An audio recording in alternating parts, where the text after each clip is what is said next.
Blessed be, witches. Hi.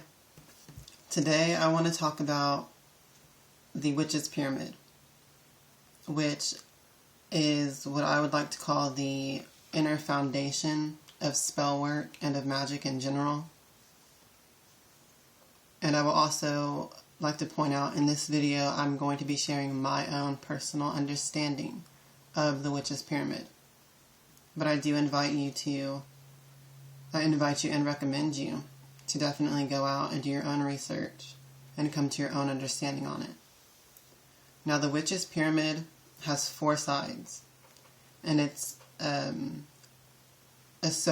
each side is associated with one of the 4 elements of earth, fire, air, and water. And the sides are named to know, to will, to dare, and to keep silent. And they're associated with the elements in the order I said. Now, with to know, what does that mean? Well, it really represents defining your goal with the spell that you're going to be casting or with the magic that you're going to be doing. You're going to want to really define in exact terms what it is that you're trying to do with your spell and what your intention is. And then you're going to write it down. It's a major point, is to write down your spell with exact planning also. Like, you're going to want to put down the exact day you're going to be doing it on, because each day has a different energy to it, which is ruled over by the planets. And I'm going to do a video on that separately about the days of the week and the planetary rulers and the planetary hours, because you're even going to want to record the exact time you're doing your spell, because like I said, of the planetary influences that will really either help or inhibit your spell work, including the moon and the sun and stuff like that. So like I said, I'll do a separate video on that. But with the side of the pyramid of to know, you're going to want to have all that pre-planned before you even begin your spell work. A lot of advanced witches will never just do a spell on a whim. Okay, you're going to want to have it all planned out before you even start. And definitely write it down too, because you need to have your spell memorized before you even start doing it also. Because you don't want to be going back and forth between where you have the spell written, and then when you're actually casting the spell, you don't want to read some and then focus on the spell, and then read some and focus on the spell. You don't want to do that, because that's going to deplete the energy and the focus that you have into manifesting your spell. So have it memorized. Also, you need to decide what type of spell you're going to be doing, whether it's going to be with candles, with a doll, a jar spell, whatever kind of spell you're going to be doing on the physical aspect of it all, with what objects and tools you'll be using. That all needs to be planned out as well, and all pretty much gathered and ready before you even begin the spell. So that's to know. And like I said, it's associated with the earth element, because it's really the foundation of everything else that you're going to be doing during the spell itself. Now, the next side is to will, and it is associated with the fire element. And with this one, it's really about visualization and using your constructive and creative will. It's different from imagination, because in imagination, you would just view things as images, as mental images, that you would probably consider fake, like they're just mental images only. But when it comes to constructive will applied with visualization, what you're really doing with that is you are experiencing the entire outcome of your spell during the spell work mentally. Meaning you'll imagine exactly how you're going to emotionally feel when the spell is completed. You're going to smell, hear, see, taste, whatever it is that you're doing with the spell. Whenever you're creating this visualization in your mind, you need to experience it with all 5 of your senses. So employ every part of your being into this imagination, into this visualization of the outcome of your spell. And you need to do this the whole time that you're casting the spell. So it's very important to develop your visualization skills before you can even cast a successful spell. A lot of people who are artists or who are creative will already have this developed because they already understand how to imagine something and then create it in real life. But it's okay if you're not artistic, if you're not creative, if you don't have this skill already. You can develop it by doing meditations where you will take any random object and hold it and study it very closely, smell it, taste it if it's food or whatever, but really with a real object, go ahead and do this meditation like this where you study it and you just examine it and you experience it as much as you can, and then set the object aside and then conjure up the visualization of it and just kind of relive it. So it's kind of like being able to train your mind to do this by doing this meditation and then using the memory of it to establish visualization skills.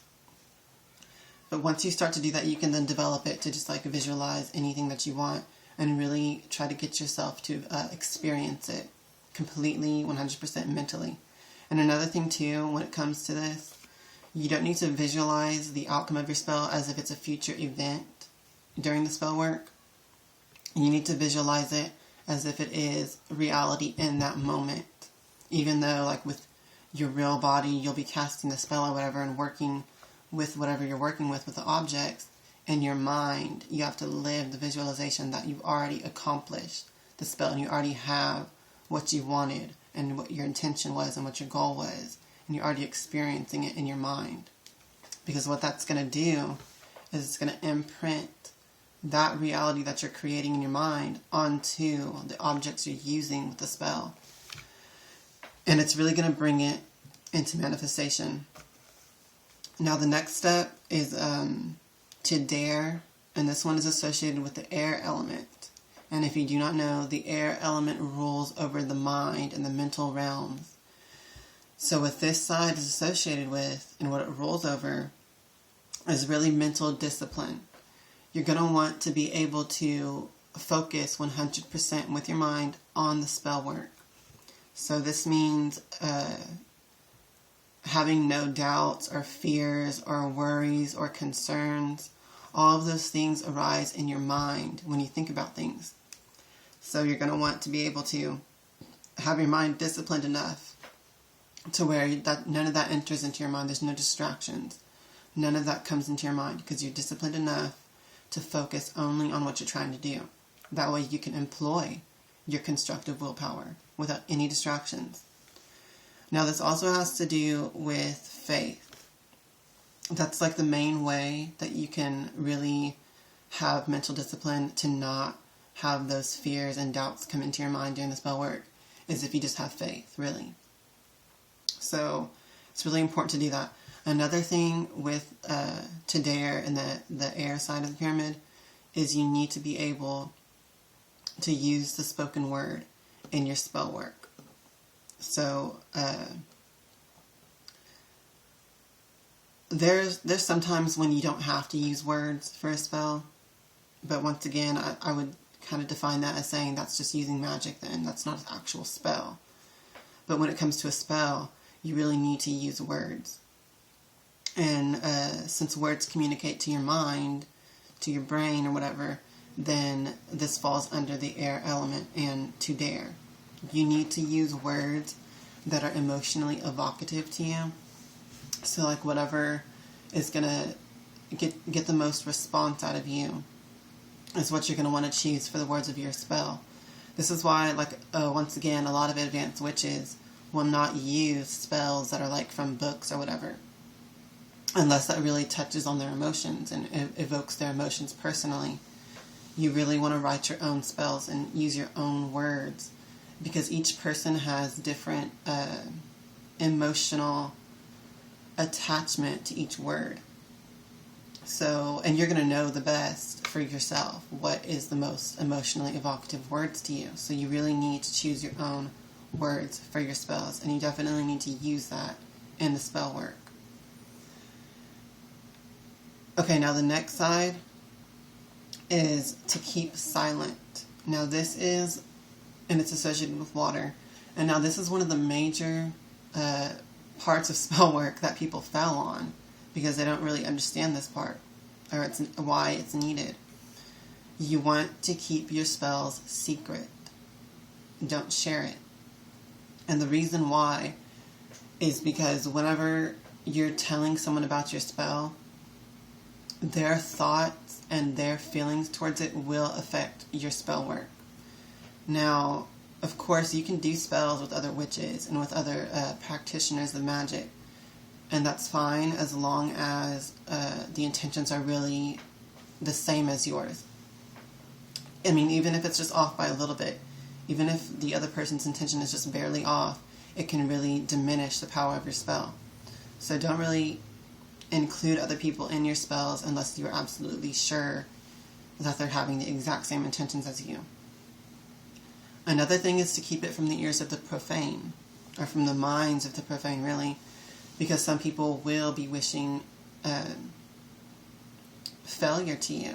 You may not know it, but everyone has enemies, y'all. Someone out there may be wishing you failure and maybe jealous or whatever it is. And if they hear that you've done a spell, they will think negative thoughts at it and destroy your spell. And it will work. So you do not want to be sharing your spells with anyone or telling anyone that you're casting them.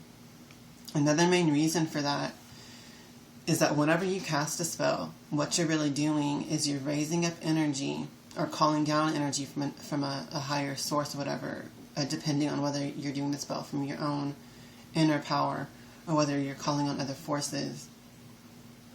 You're still raising energy, focusing it in on a goal, and then releasing it. The key word there is releasing. So the reason you don't want to be talking about it afterwards is because what you're going to do by doing that is you're going to summon all that power back to you again. Everything that you released in the spell work, if you talk about it, if you think about it even constantly, you're going to summon back all the energy back into your body again. And it's going to diminish the power of your spell. Either it's not going to work at all, or it's going to be very weak and not last at all. So it's really important to keep silent before you even do the spell. Don't tell anyone about it unless you're sharing the spell work with them, and like I said, at the level that you trust. Don't even tell anyone that you're going to be doing it. And then afterwards, do not talk about it or even think about it, because it needs to be released. It needs to be let go into the universe to manifest, and you don't need to be calling its energy back to you. Now, that's really the foundation of all magic and spell work. The Witch's Pyramid, y'all. Look it up, research it, come to your own understanding of it, practice it, try it with your spells. Back when I was a novice and a beginner, I didn't really understand the Witch's Pyramid as I do now. I understood it in a kind of a simplified way, not like I do now. And my spells, they worked, but they would be, I noticed that they would be really short-lived. Like, they would work, and it would be like this burst of energy and manifest what I wanted. But it would be, like, short-lived, It would just be like a one-time thing, and then it was over, and I had to do a new spell. But since I came to the understanding that I do now, the Witch's Pyramid, and I do spells like this, my spells last very long now. I mean, some of my spells have lasted for years, just from one spell. So I definitely recommend really practicing and studying the Witch's Pyramid and understanding it on the deepest levels that you can, because it's really going to amplify the power of your spells. Now, I wanted to talk about a little bit more about words and using words in your spells. you need to be able to do that, y'all. And you really need to be able to write your own spells. And it doesn't have to be, like dramatic and drawn out and all this and rhyming and stuff like that. You can make your spell as simple or as elaborate as you want. Because like I said, excuse me, y'all. It needs to speak to you, to your emotions, to your subconscious mind, and evoke that. Because that's where a lot of power is. Creative power is in the subconscious mind. Whereas logic and reason and the kind of computing type power is in your conscious mind. And then your subconscious is where all your creativity and imagination and power is. Now, when it comes to the constructive will and creative visualization, you're really bringing the two together because you're using your imagination and visualization from your subconscious, but you're controlling it with the willpower and the constructive power to make it seem like it's real time to you in that moment with your conscious mind. So it's like coming together of the two. It's really important to understand that. Now, with different types of spells, you're going to use different types of ways that you will use words. Like in some spells, I will just do chanting only. I won't do like an entire spell of like sentences and stuff. I will just chant like a single word or whatever. Simply because I feel like that is more focused in on an exact thing. So, for example, if I was doing a money spell, the whole time, I'd be employing the witch's pyramid with my spell. When I'm creatively visualizing exactly the feeling and the reality of me with money, I'll be chanting the whole time also, money, money, money, money, over and over again, and letting that evoke emotion in me and the feeling of having money. Another thing when it comes to spells is the symbols are very important that you use because, like I said, the words speak to your conscious mind and communicate on that level, but symbols speak to your subconscious mind and communicate on an emotional level, as well as music and other tools that you can use that will speak directly to your subconscious in a way. Now with that, and the creative process that you're using for your spell, whether you're making a doll, or you're just drawing your intention on paper, or you're writing it on paper, or you're doing a candle spell or whatever, you're going to want to use symbols also. And understand that you don't have to be like a fine artist or a master artist. The level of detail to the symbol that you're creating is not that important. Meaning it can be like a stick figure, and that'll be just as powerful as a very artistic person who draws like a finely detailed person. It doesn't really matter how detailed it is. All that really matters is that you are creating that symbol with all of this mental and emotional energy behind it. Because, if you think back to the primitive days, or if you study back to the primitive days, you will see that they just drew stick figures on cave walls during their spell work, or they just drew stick figures in the dirt during their spell work and then let nature erase it, or they just erased it afterwards. So really, it doesn't really matter how fine or detailed the artwork is, or the symbol that you're creating is. And this applies not just to draw an art. This applies also to if you're making a doll or a puppet or whatever. It doesn't have to be this fine, well-made doll. It just needs to be the fact that it, to you, represents a doll of the desire. Excuse me.